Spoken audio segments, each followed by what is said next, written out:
आज हम आपको श्रवण कुमार की कथा सुनाते हैं। यह कहानी त्रेता युग की है। उस समय श्रवण कुमार नाम का एक बालक था। उसके माता पिता अंधे थे और उन्होंने श्रवण को कई मुसीबतों का सामना करते हुए पाला था। श्रवण कुमार बचपन से ही अपने माता पिता का बहुत आदर सत्कार करता था। जैसे जैसे श्रवण बड़ा होता गया, उसने घर की जिम्मेदारी अपने कंधों पर ले ली। वह रोजाना सुबह उठकर सबसे पहले अपने माता पिता को स्नान कराने के लिए तालाब से पानी भरकर लाता था। इसके बाद वह तुरंत जंगल की ओर लकड़ियां बीनने जाता। फिर लकड़ियां लाने के बाद श्रवण चूल्हा जलाकर माता पिता के लिए खाना बनाता था। श्रवण को इतनी मेहनत करते देख उसकी माँ हमेशा उसे टोकती थी और कहती थी, श्रवण बेटा, तुम इतना सारा काम अकेले क्यों करते हो? खाना तुम मुझे बनाने दिया करो, मैं आसानी से बना लूँगी। इसके बदले तुम थोड़ा आराम कर लिया करो। माँ की इन बातों को सुनकर श्रवण कुमार कहता, नहीं माँ, मैं ये सारे काम आप लोगों के लिए ही तो करता हूँ। भला अपने माँ बाप के लिए किए गए कामों में कैसी थकान, उल्टा मुझे तो खुशी मिलती है। श्रवण कुमार की इन बातों को सुनकर उसकी माँ भावुक हो गई। वो रोज़ भगवान से प्रार्थना करती, हे प्रभु, इतना ध्यान रखने वाला श्रवण जैसा बेटा हर माता पिता के घर पैदा हो। श्रवण के माँ बाप नियमित रूप से भगवान की आराधना करते थे। श्रवण कुमार उनके लिए फूल और पूजा की अन्य सामग्री लाता, फिर खुद भी बिना देर किए माता पिता के साथ पूजा में शामिल हो जाता था। श्रवण कुमार धीरे धीरे बड़ा हुआ और जल्दी से घर के कार्यों को खत्म करके बाहर काम पर निकल जाता था। एक दिन श्रवण अपने माता पिता के साथ बैठा था। तभी उन्होंने श्रवण से कहा, बेटा, तुमने हमारी हर ख्वाहिश पूरी की है। अब हमारी केवल एक ही इच्छा है जिसे हम पूरी करना चाहते हैं। यह सुनकर श्रवण ने उनसे पूछा, ऐसी कौन सी इच्छा बाकी है जिसे आप पूरा करना चाहते हैं? आप केवल आदेश दें, मैं आपकी हर ख्वाहिश को पूरा करूंगा। इस पर श्रवण के पिता ने कहा, बेटा, अब हम बूढ़े हो चुके हैं और हम चाहते हैं कि मरने से पहले तीर्थ यात्रा के लिए जाएं। भगवान के शरण में जाकर हमें सुकून की प्राप्ति होगी। अपने माँ बाप की बात सुनकर श्रवण कुमार सोचने लगा कि वह उनकी इस इच्छा को कैसे पूरा करेगा।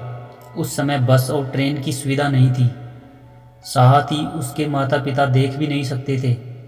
ऐसे में उन्हें तीर्थ यात्रा कराना भला कैसे संभव हो पाता। तभी श्रवण कुमार को एक तरकीब सूझी। वह तुरंत बाहर गया और वहां से 2 बड़ी टोकरी लेकर आया। उसने उन दोनों टोकरियों को एक मजबूत डंडे में मोटी रस्सी के सहारे लटकाकर एक बड़ा सा तराजू बना लिया। फिर श्रवण कुमार ने उस तराजू में अपने माँ बाप को बारी बारी से गोद में उठाकर बैठा दिया। उसके बाद तराजू को अपने कंधों पर लेकर उन्हें तीर्थ यात्रा पर लेकर निकल पड़ा। वह लगातार कुछ दिनों तक अपने माता पिता को एक के बाद एक सभी पवित्र स्थलों पर घुमाने लगा। इस दौरान श्रवण कुमार ने अपने माता पिता को प्रयाग से लेकर काशी तक के दर्शन कराए। माता पिता को घुमाते समय श्रवण कुमार उन्हें उन जगहों के बारे में भी बताते हुए चलता जा रहा था, क्योंकि वह आंखों से उस दृश्य को देख नहीं सकते थे। अपनी बेटे की मेहनत को देख उसके माता पिता बहुत खुश थे। उन्होंने एक दिन श्रवण से कहा, बेटा, हम देख नहीं सकते, लेकिन कभी भी हमें इस बात का दुख नहीं हुआ कि हम अंधे हैं। तुम हमारे लिए हमारी आंखें हो। तुमने हमें जिस तरह सारे पवित्र स्थानों की कथा सुनाकर उनके दर्शन कराए हैं, ऐसा लगता है जैसे कि हमने सच में प्रभु के दर्शन अपनी आंखों से किया हो। अपनी माता पिता की बातें सुनकर श्रवण ने कहा, आप लोग ऐसी बातें न करें। बच्चों के लिए माता पिता कभी भी बोझ नहीं होते। यह तो बच्चों का धर्म होता है। एक दिन श्रवण कुमार आराम करने के लिए अयोध्या के पास अपने माता पिता के साथ रुका। तभी उसकी माँ ने पानी पीने की इच्छा जताई। श्रवण को पास में ही एक नदी दिखाई दी। उसने अपने माता पिता से कहा, आप दोनों यहाँ आराम करें, मैं आप लोगों के लिए अभी पानी लेकर आता हूँ। नदी के पास पहुंचकर श्रवण कुमार कमंडल में पानी भरने लगा। उसी जंगल में अयोध्या के राजा दशरथ भी शिकार के लिए पहुंचे थे। पानी में हलचल की आवाज़ सुनकर उन्हें लगा कि कोई जानवर पानी पीने आया है। उन्होंने बिना देखे केवल ध्वनि सुनकर ही अपना तीर चला दिया। दुर्भाग्य से वह सीधे श्रवण कुमार को लग गया। तीर लगते ही वह चीख पड़ा। इसके बाद राजा दशरथ जब अपने शिकार को देखने पहुंचे तो वहाँ घायल श्रवण चीख रहा था। वो तुरंत श्रवण कुमार के नज़दीक पहुंचे और कहा, मुझसे बहुत बड़ी भूल हो गई, मुझे माफ़ कर दीजिए। मुझे बिल्कुल नहीं पता था कि यहाँ कोई मानव होगा। मैं इस गलती का पश्चाताप करने के लिए क्या करूँ कि तुम मुझे माफ़ कर दो। तभी दर्द से रोते चीखते कराहते हुए श्रवण कुमार ने कहा, यहाँ से थोड़ी ही दूर जंगल में मेरे माता पिता बैठे हैं। उन्हें काफ़ी प्यास लगी है। आप उन तक यह पानी पहुँचा दीजिए और मेरे बारे में उन्हें कुछ भी मत बताना। इतना कहते हुए श्रवण कुमार की सांसें रुक गई। श्रवण कुमार की मौत से राजा दशरथ सुन पड़ गए। किसी तरह वो श्रवण कुमार के बताए अनुसार जल लेकर उसके माता पिता के पास पहुँचे। श्रवण के माता पिता अपने बेटे की आहट को बेखूबी से पहचानते थे। जब राजा दशरथ उनके करीब पहुँचे तो उन्होंने आश्चर्य से पूछा, तुम कौन हो और हमारे श्रवण को क्या हुआ? वह क्यों नहीं आया? राजा दशरथ उनके सवालों का जवाब नहीं दे पाए। उन्होंने चुपचाप पानी उनकी तरफ बढ़ा दिया। तभी श्रवण की माँ ने चिंतित स्वर में जोर से कहा, तुम कौन हो और मेरा बेटा कहाँ है? आप बता क्यों नहीं रहे? मेरा श्रवण कहाँ है? बताओ जल्दी। श्रवण की माँ की चिंता देखकर राजा दशरथ ने कहा, माँ मुझे माफ़ कर दीजिए।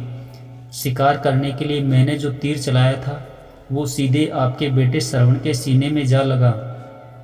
उसने मुझे आप लोगों के बारे में बताया, इसलिए मैं यहाँ पानी लेकर चला आया। इतना कहकर राजा दशरथ चुप हो गए।